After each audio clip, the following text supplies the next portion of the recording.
नमस्कार दोस्तों। क्या आपने कभी सोचा है जो मेडिसिन हम लेते हैं वो हमारी बॉडी में कैसे ट्रेवल करती है? मेडिसिन कहाँ जाती है, ब्लड में कैसे पहुँचती है और पूरे शरीर में कैसे फैल जाती है और हमारी बॉडी से कैसे निकलती है? आज के इस वीडियो में हम बहुत आसान भाषा में जानेंगे कि मेडिसिन हमारी बॉडी में कैसे ट्रेवल करती है। आगे बढ़ने से पहले हम एक इम्पोर्टेंट शब्द को समझते हैं पहले, जिसका नाम है फार्माकोकाइनेटिक। फार्माकोकाइनेटिक फार्माकोलॉजी की एक ब्रांच है जिसमें हम यह जानते हैं कि मेडिसिन हमारी बॉडी में कैसे ट्रेवल करती है। अब इस शब्द को तोड़ के समझते हैं। फार्माकोन मतलब होता है मेडिसिन यानी ड्रग, और काइनेटिक का मतलब होता है मूवमेंट। तो फार्माकोकाइनेटिक का मतलब हुआ मेडिसिन का हमारी बॉडी में मूवमेंट। जो मेडिसिन हम लेते हैं वो हमारी बॉडी में कहाँ जाती है, कैसे जाती है, क्या करती है और हमारी बॉडी से कैसे निकलती है, ये सब फार्माकोकाइनेटिक में आता है। इस सफ़र को हम 4 आसान स्टेप्स में समझेंगे: absorption, distribution, metabolism and excretion. तो चलिए शुरू करते हैं दवा के इस इंटरेस्टिंग सफ़र को step by step. Step 1, absorption. सबसे पहले समझते हैं मेडिसिन बॉडी में कैसे पहुंचती है, यानी मेडिसिन का ब्लड में पहुंचना, जिसे एब्जॉर्प्शन कहते हैं। और मेडिसिन 2 तरीके से ब्लड में पहुंचती है। पहला सीधे ब्लड से यानी इंजेक्शन द्वारा, और दूसरा है ओरली यानी मुंह से, जैसे कि टैबलेट, कैप्सूल और सिरप द्वारा। मेडिसिन मुंह से लेते हैं या ओरली लेते हैं तो सीधा ब्लड में नहीं जाती है। सबसे पहले ये स्टमक और इंटेस्टाइन में जाती है, वहाँ से एब्जॉर्ब होती है। उसके बाद ये एक स्पेशल वेन होती है जिसे हिपैटिक पोर्टल वेन कहते हैं, उसके द्वारा ये लीवर में जाती है। जब सबसे पहले लीवर में जब जाती है तो लीवर मेडिसिन का कुछ हिस्सा तोड़ देता है या उसको बदल देता है, जिसको हम फर्स्ट पास मेटाबॉलिज्म कहते हैं। इसका मतलब हुआ मेडिसिन का कुछ हिस्सा ब्लड में पहुंचने से पहले लीवर उसको तोड़ देता है। अब एक इम्पॉर्टेंट टर्म है प्रोड्रग, इसको समझते हैं। कुछ मेडिसिन जो होती हैं शुरुआत में काम नहीं करती, जो कि इनएक्टिव फॉर्म में रहती हैं। जब ये लीवर में जाती है तो लीवर उसको इनएक्टिव से एक्टिव फॉर्म में कन्वर्ट कर देते हैं। इसका एक क्लासिकल एग्जांपल है इनालाप्रिल। इनालाप्रिल एक एंटी हाइपरटेंसिव ड्रग है। जब ये लीवर में जाती है तो लीवर इसको इनालाप्रिलेट में कन्वर्ट करता है, जो कि एक्टिव फॉर्म है, और यही एक्टिव फॉर्म थेरेप्यूटिक इफेक्ट के लिए रिस्पॉन्सिबल है। नेक्स्ट समझते हैं बायोबिलिटी। मेडिसिन जो है लीवर से बचकर ब्लड में पहुंचती है तो उसको कहते हैं बायोबिलिटी, मतलब मेडिसिन का कितना हिस्सा एक्चुअल परसेंटेज ब्लड में पहुंचता है। इसको एक एग्जांपल से समझते हैं। मान लीजिए आपने 100 mg की कोई टैबलेट ली और लीवर ने उसको 30 mg ब्रेक कर दी, तो आपके ब्लड में 70 mg ड्रग गई, जिसकी बायोबिलिटी हुई 70%। इसी कारण से कुछ पेशेंट को मेडिसिन की डोज बढ़ा के दी जाती है, क्योंकि उसका कुछ हिस्सा लीवर द्वारा तोड़ दिया जाता है।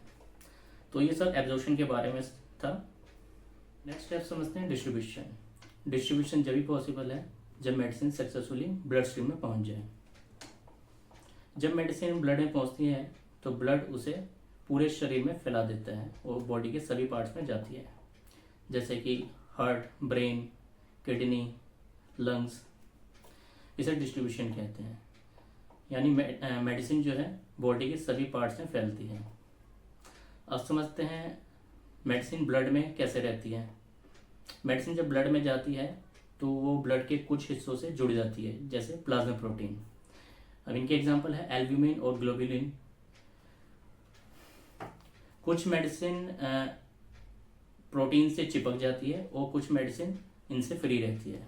जो मेडिसिन प्रोटीन से ज़्यादा बाइंड करती हैं वो कम फैलती हैं, और जो मेडिसिन फ्री रहती हैं, प्रोटीन से बाइंड नहीं करती हैं, वो ज़्यादा फैलती हैं। अब नेक्स्ट एक टर्म और समझते हैं वॉल्यूम डिस्ट्रीब्यूशन। अगर मेडिसिन टिश्यू में ज़्यादा फैलती है, ज़्यादा आती हैं, तो वॉल्यूम डिस्ट्रीब्यूशन हाई रहता है। अगर मेडिसिन ब्लड में ज़्यादा फैलती है तो वॉल्यूम डिस्ट्रीब्यूशन लो रहता है। अब बस इतना समझ लें कि मेडिसिन वहीं ज़्यादा जाएगी जहाँ इसकी ज़रूरत है, जैसे कि दर्द वाली जगह पे, इन्फेक्शन पे, इसको हम डिस्ट्रीब्यूशन कहते हैं। स्टेप थर्ड समझते हैं मेटाबॉलिज्म।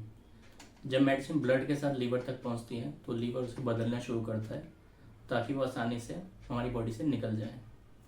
यानी कि जो फैट सोल्यूबल मेडिसिन होती है उनको वाटर सोल्यूबल बना देता है ताकि वो किडनी से आसानी से निकल पाए। इसे मेटाबॉलिज्म कहते हैं। अब इसको आसान भाषा में दो इंपॉर्टेंट पार्ट से समझते हैं, प्राइमरी मेटाबॉलिज्म और सेकेंडरी मेटाबॉलिज्म।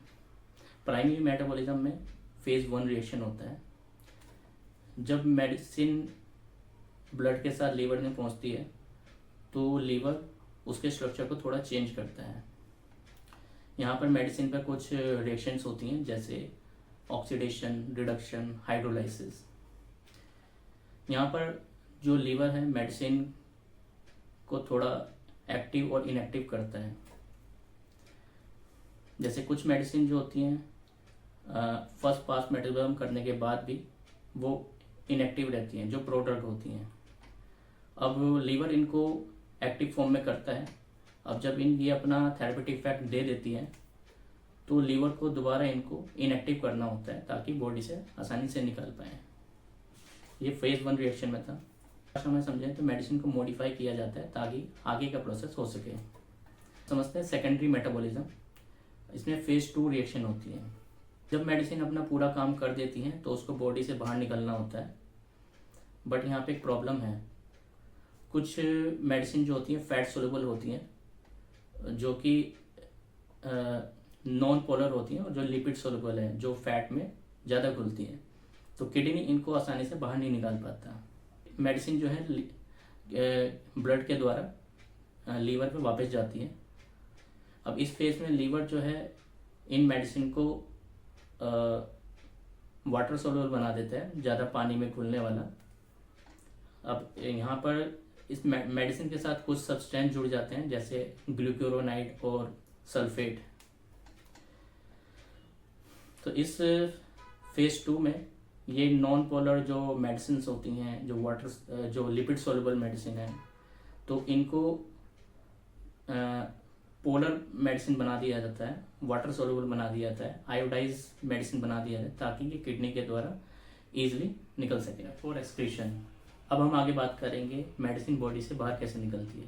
जब मेडिसिन पूरी तरीके से वाटर सोल्यूबल हो जाए या पानी में घुलने वाली हो जाए तो ये किडनी के पास जाती है और वहाँ से ये ब्लड से फिल्टर होके यूरिन के रास्ते बाहर निकल जाती है, जिनको रेनाल एक्सक्रीशन कहते हैं।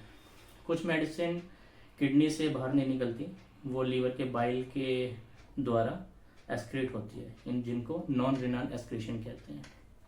कुछ मेडिसिन हैं जो अलग अलग तरीके से बाहर निकलती हैं बॉडी से। जैसे एग्जांपल में जिनके एग्जांपल है लिथियम। अब लिथियम जो है वो पसीने से ही बाहर आती है, यूरिन से भी बाहर आती है, और आंसू से ही बाहर आती है, और सलाइवा से ही बाहर आती है। दूसरा एग्जांपल है एक जैसे अल्कोहल, ये रेस्पिरेशन के थ्रू इनका एक्सक्रीशन होता है। थर्ड है लैक्टोलोज, जिनका स्टूल के थ्रू जो है एक्सक्रीट आउट होती है। आसान भाषा में समझिए, जब मेडिसिन आयोनाइज हो जाए, ज़्यादा पानी में घुलने वाली हो जाए, तो जितना ज़्यादा ये वाटर सोल्यूबल होगी बॉडी से जल्दी बाहर निकलेगी। तो दोस्तों आज हमने सीखा कि मेडिसिन 4 स्टेप्स में हमारी बॉडी में ट्रेवल करती है: absorption, distribution, metabolism and excretion. ये वीडियो अगर अच्छी लगी हो तो लाइक करें, शेयर करें और चैनल को सब्सक्राइब जरूर करें। नमस्कार।